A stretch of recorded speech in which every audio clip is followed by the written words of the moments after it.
When dawn broke, a pale light filtered through the window, casting long shadows across the room. Neither of them moved at first, unwilling to shatter the fragile peace they had created together. It wasn't until the soft hum of the colony's morning routines echoed in the distance that Noro finally stirred. She sat up, her hair cascading over her shoulders like liquid silver, and gazed at Virgil. "It's time, isn't it?" she asked softly, though she already knew the answer.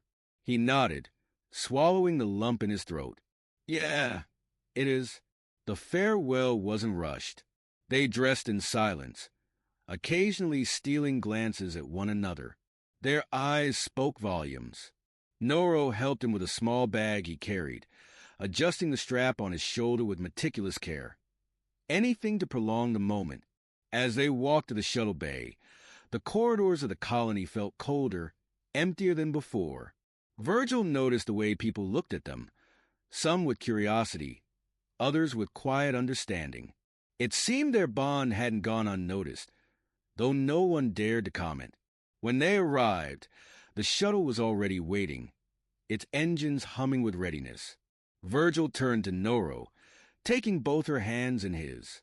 "Thank you," he said, his voice trembling, "for everything, for saving me, for giving me hope, for believing in me."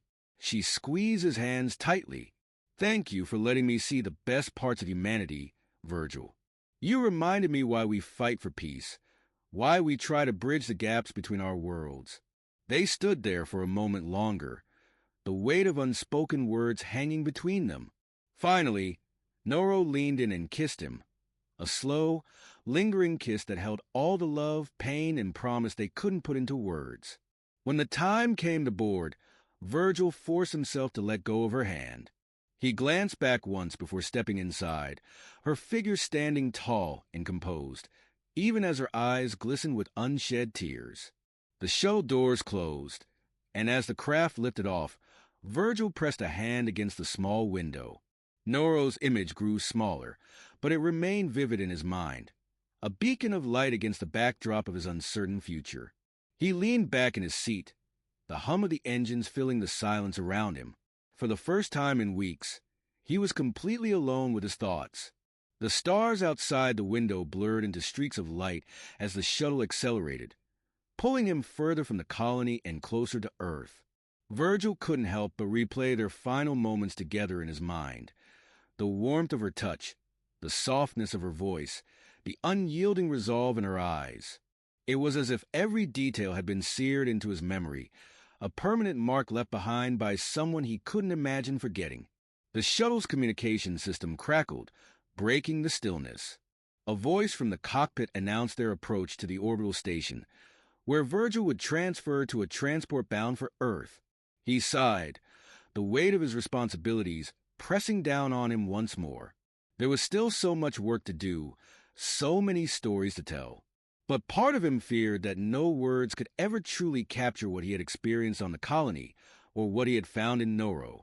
As the shuttle docked, Virgil gathered his belongings and prepared to disembark. The station was bustling with activity, a stark contrast to the serene halls of the colony. He kept his head down, navigating the crowds with practiced ease. But his mind was elsewhere. Every step he took felt like another mile, widening the distance between him and Noro. On board the transport to Earth, Virgil found himself staring out the window. The blue-green planet grew larger with each passing moment. The sight that had once filled him with a sense of belonging now felt strange, foreign. He couldn't shake the feeling that a part of him had been left behind in the colony, tethered to Noro and the life he had briefly glimpsed there. The landing was smooth. The descent into Earth's atmosphere was marked by the familiar hues of fiery orange and gold. As the transport touched down, Virgil braced himself for the onslaught of questions and expectations that awaited him.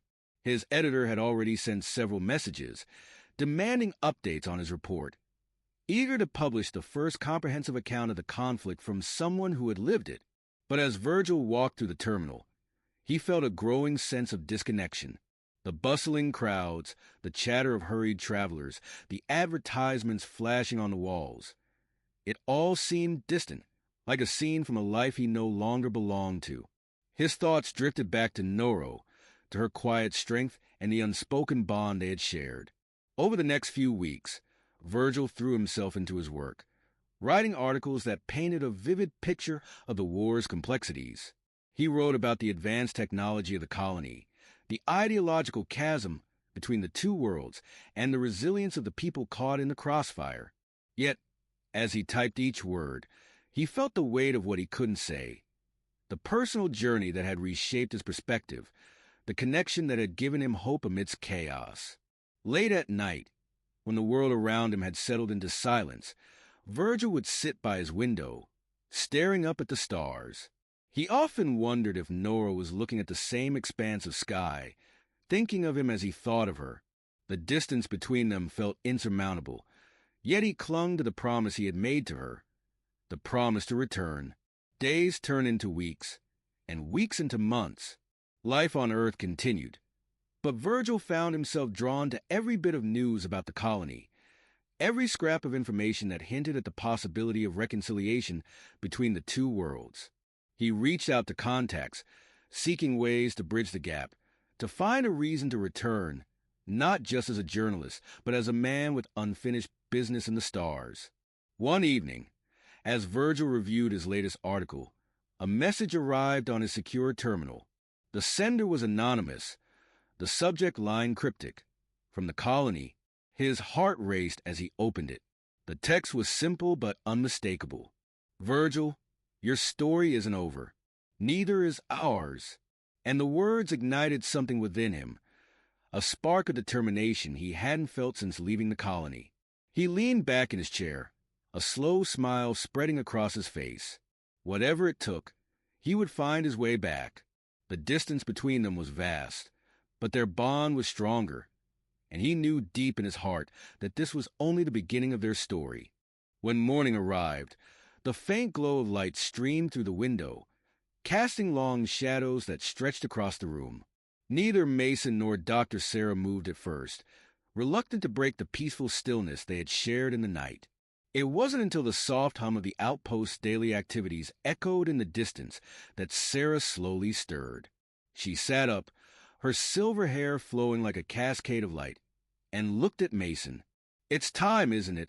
she asked quietly, already knowing the answer. Mason nodded, a lump forming in his throat. "Yeah, it is." The farewell was not hurried. They dressed in silence, occasionally stealing glances at each other. Their eyes spoke volumes, silently conveying all the words that neither of them could say. Sarah helped him adjust the small bag he carried, making sure the strap was securely placed over his shoulder, each small action prolonging the inevitable. As they walked through the colony's corridors, they felt colder, emptier than they ever had before. Mason noticed the way people looked at them, some with curiosity, others with silent acknowledgement. It seemed their connection hadn't gone unnoticed, though no one dared to speak of it. When they reached the shuttle bay, the ship was already there, its engines ready to take him back. Mason turned to Sarah and took both of her hands in his. "Thank you," he said, his voice thick with emotion, "for everything, for saving me, for showing me hope, for believing in me." Sarah squeezed his hands gently. "Thank you for letting me see the strength of humanity, Mason. You reminded me why we strive for peace, why we bridge the gaps between different worlds." They stood there, holding each other's gaze, the weight of their unspoken words hanging in the air. Finally, Sarah leaned in and kissed him, a slow, tender kiss that spoke of love, loss, and the unspoken promises neither could put into words. When the time to board came, Mason reluctantly let go of her hand. He glanced back at her once before stepping inside the shuttle, her figure standing strong and composed even as her eyes shimmered with unspoken emotions. The shuttle doors closed, and as the craft lifted off, Mason pressed his hand to the small window. Sarah's form grew smaller in the distance, but her image remained vivid in his mind, a bright light against the darkness of the uncertain road ahead. Leaning back in his seat, the hum of the engines filling the space, Mason found himself alone with his thoughts for the first time in weeks. The stars outside the window blurred into streaks of light as the shuttle sped away from the outpost, taking him farther from Sarah and back to Earth. He replayed their final moments together in his mind. The warmth of her touch, the sound of her voice, the unwavering determination in her eyes. Every detail felt branded into his memory, a mark left by someone he could never forget. The shuttle's communication system crackled, breaking the silence. A voice from the cockpit informed them they were approaching the orbital station, where Mason would transfer to a transport bound for Earth. He sighed, feeling the weight of his responsibilities once more. There was still so much to be done, so many stories to tell. But a part of him feared that no matter what he wrote, no words could ever truly capture what he had lived through on the outpost, or the bond he had formed with Sarah. As the shuttle docked, Mason gathered his things and prepared to leave. The station was alive with activity, a stark contrast to the calm halls of the outpost. He navigated through the crowds, moving with practiced ease, but his mind remained far away. Each step felt like it widened the distance between him and Sarah. On the transport to Earth, Mason found himself staring out the window. The familiar blue and green of the planet loomed larger with each passing second. It was the same planet that once felt like home, but now it seemed distant, unfamiliar.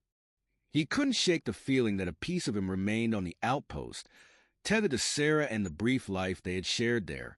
The descent into Earth's atmosphere was smooth, painted in shades of fiery orange and gold as the transport touched down. As he disembarked, Mason braced himself for the flood of questions and expectations that awaited him. His editor had already sent multiple messages, demanding updates on his report. Eager to publish the first-hand account of the conflict from someone who had lived through it. But as Mason walked through the terminal, he felt increasingly out of place. The bustling crowds, the constant chatter, the flashing advertisements. It all seemed so far removed from the world he had come from. His mind drifted back to Sarah, to her quiet strength and to the bond they had formed. In the following weeks, Mason threw himself into his work, writing articles that detailed the complexities of the war. He wrote about the advanced technology of the outpost, the deep ideological divide between Earth and the colony, and the resilience of the people caught in the middle. Yet, each word he wrote felt incomplete. There was so much he couldn't say. The personal journey, the connection that had given him hope in the midst of chaos, was something that couldn't be captured in the articles. Late at night, after the world had settled into quiet, Mason would sit by his window and look up at the stars. He often wondered if Sarah was gazing at the same sky, thinking of him as he thought of her. The distance between them seemed impossibly vast, but he held on to the promise he had made to her. To return. Days turned into weeks, and weeks into months. Life on Earth carried on. But Mason found himself unable to shake the connection he still felt to the outpost and to Sarah. He kept track of every bit of news about the colony, hoping for any hint of progress or reconciliation. He reached out to contacts, hoping to find a way to return, not just as a journalist, but as someone with a deeper purpose, someone with unfinished business in the stars. One evening, as Mason reviewed his latest article, a message appeared on his secure terminal. It was from an unknown sender, with the cryptic subject line, "From the Outpost." His heart skipped a beat as he opened it. The message was short, yet unmistakable. "Mason, your story isn't over. Neither is ours." The word sparked something deep within him, a determination that had been missing since his departure from the colony. He leaned back in his chair, a slow smile spreading across his face. No matter what it took, he would return. The distance between them was great, but their bond was stronger, and he knew deep in his soul that this was only the beginning of their story.